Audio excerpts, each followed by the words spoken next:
এদিকে বাংলাদেশের এই দিকটাতে কিছুটা ল্যাকিং আমরা বেশ কয়েকটা ম্যাচে দেখতে পেয়েছি। আর এখন যেহেতু খেলাটা হবে শিলংয়ে, ভূপৃষ্ঠ থেকে অনেক উঁচুতে সেই জায়গাটা, তো সেখানে একে তো উচ্চতা একটা সমস্যা তৈরি করতে পারে, এবং একই সাথে হামজার স্পিডি ফুটবলের সাথে বাংলাদেশের তার সতীর্থদের কোপ আপ করার বিষয়টা কতটা চ্যালেঞ্জিং হতে পারে?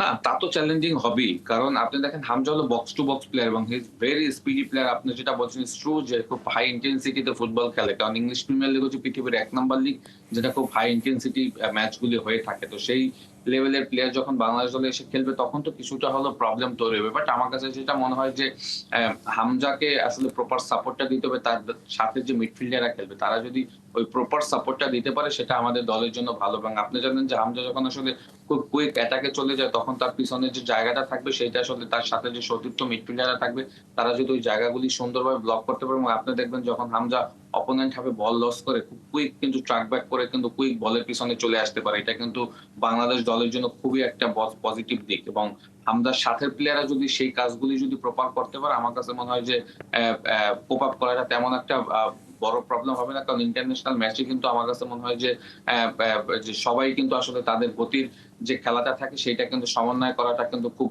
সহজ হয় না। বাট তারপরও আমার কাছে মনে হয় যে করতে হবে। কারণ ইন্টারন্যাশনাল ম্যাচে কিন্তু আপনি দেখবেন যে অপোনেন্টও কিন্তু আপনাকে কিন্তু কোনোভাবে ছাড় দেবে না। সুতরাং হামজার সাথে সতীর্থ প্লেয়াররা যদি তাকে প্রপার সাপোর্ট করতে পারে এবং ইন্টেনসিটিটা যদি আমার কাছে মনে হয় যদি মেইনটেইন করতে পারে হামজার সাথে, আমার কাছে মনে হয় যে বাংলাদেশ দল এই মুহূর্তে হামজার সাপোর্টটা যদি প্রপার মাঠে ইনক্লুড করতে পারে, এটা আমাদের দলের জন্য খুবই ভালো হবে।